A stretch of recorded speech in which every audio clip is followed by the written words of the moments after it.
Bonjour à tous et bienvenue sur Sensation pour le MAC du jour. Je suis avec Jean-Philippe Dugouin-Clément, maire de Mency en Essonne, mais aussi vice-président de la région Île-de-France, en charge du logement, de l'aménagement durable du territoire et du schéma directeur de la région Île-de-France. Bonjour. Bonjour. Alors on va aborder plusieurs sujets aujourd'hui dans cette émission, mais tout d'abord, vous êtes en charge de ce fameux schéma directeur, donc le SDRIF.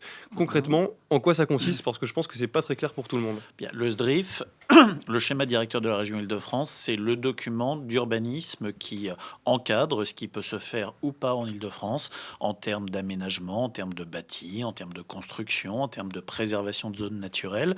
Le document actuel date de 2013.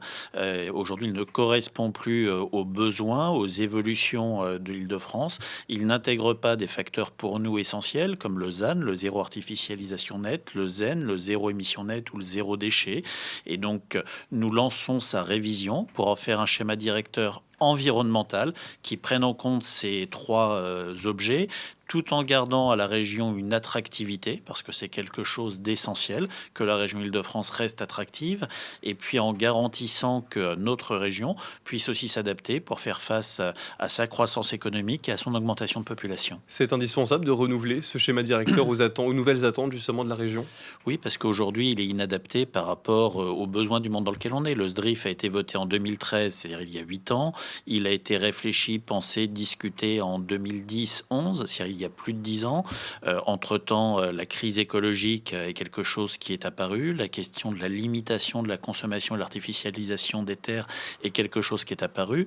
Le SDRIF actuel autorise plus de 1300 hectares de consommation de terres naturelles en Île-de-France. Actuellement, on a réussi à baisser à un peu plus de 500 hectares seulement. On a divisé presque par 3 et on veut aller vers le zéro artificialisation nette. Le SDRIF de 2013 ne prévoyait pas la question du monde d'après la Covid.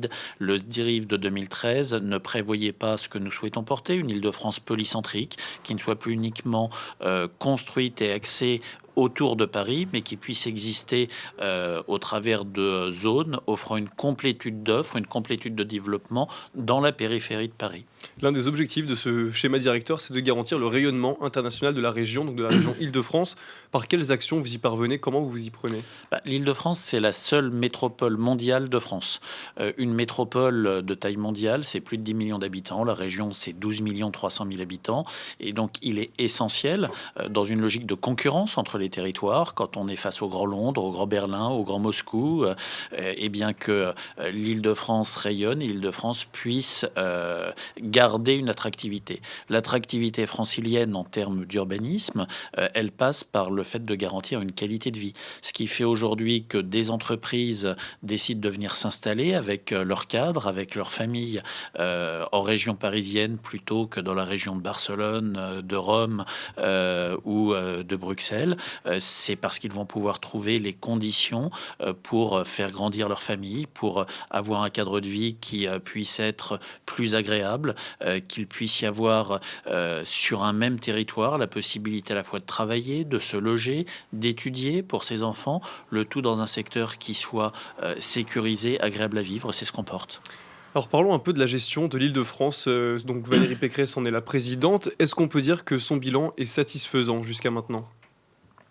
Écoutez, en tout cas, visiblement, les électeurs franciliens en juin dernier ont décidé très largement que le bilan était satisfaisant, puisque dans une région qui est une région qui sociologiquement vote plutôt à gauche sur des élections purement politiques, la liste conduite par Valérie Pécresse a été réélue de manière extrêmement forte. En l'espace de 6 ans, on a énormément fait bouger les lignes avec elle en Île-de-France. On a recréé du lien, on a recréé des centralités différentes de Paris, on est allé à la rencontre des territoires ruraux. Vous savez, tous ces territoires qui ont créé le phénomène des Gilets jaunes, la politique de la ruralité en Île-de-France, on l'a enclenché 2 ans avant que la crise des Gilets jaunes pour essayer de faire qu'il n'y ait plus de territoire qui soit abandonné, qui soit oublié, qui soit relégué. On est la seule région de France à avoir, l'espace de 6 ans, baissé nos dépenses. Quand on parle de dépenses publiques, c'est aussi quelque chose d'essentiel. Et on a baissé nos dépenses sans pour autant rogner oublier, renier ou abandonner des pans entiers de politique publique. Et actuellement, du coup, quelles seraient les priorités de la région?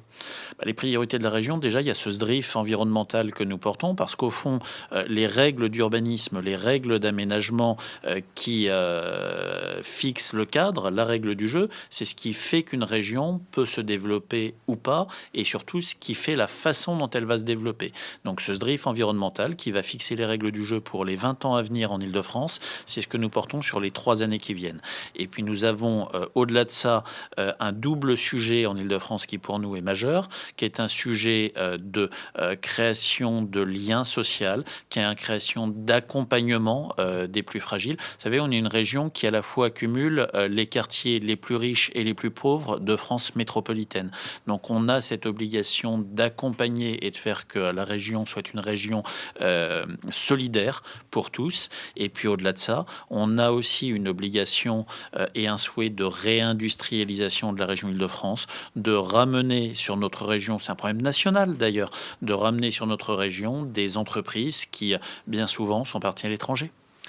Toujours au sujet de Valérie Pécresse, donc elle est candidate à l'élection présidentielle. Est-ce que vous pensez que les actions qu'elle a menées donc, et qu'elle mène toujours dans la région Île-de-France peuvent représenter une vitrine pour elle au niveau national? Bien évidemment, si on prend Madame Hidalgo, ses actions sur la mairie de Paris, c'est pas une vitrine, c'est un boulet. Ce que vous avez été amené à faire dans votre vie, dans votre parcours professionnel, politique, c'est aussi un gage de savoir-faire, un gage de sérieux. Valérie Pécresse a porté sur ses épaules la rénovation, la transformation de la première région de France, de la seconde région européenne.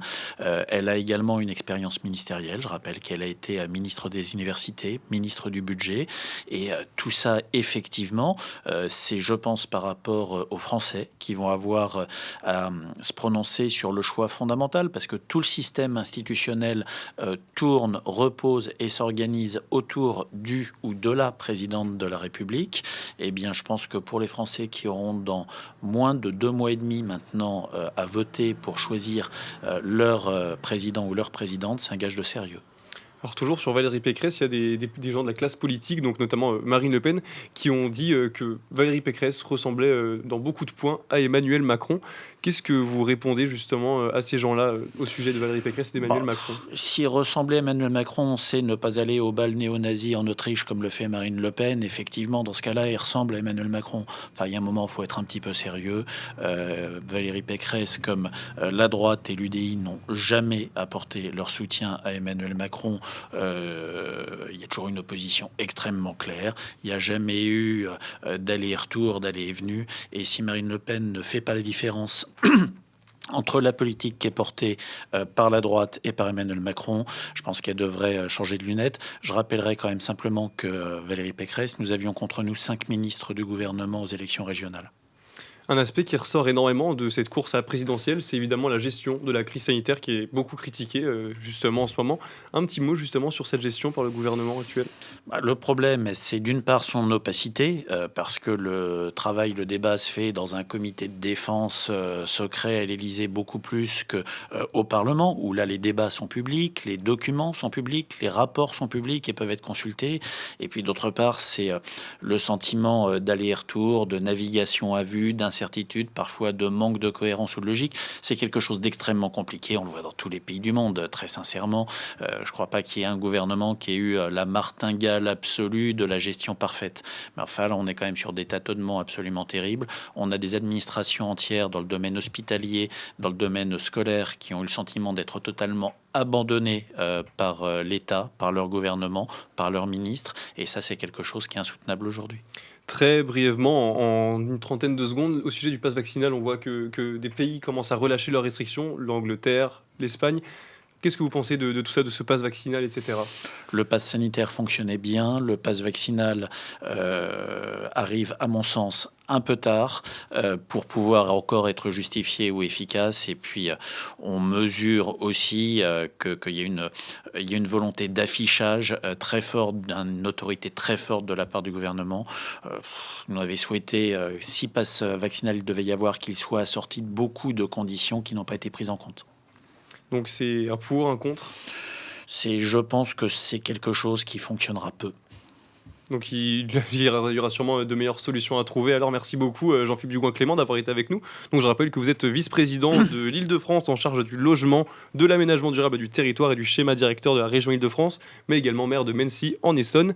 Et cette émission est comme d'habitude disponible en podcast audio et vidéo sur notre site internet, notre application et notre chaîne YouTube Radio Sensation.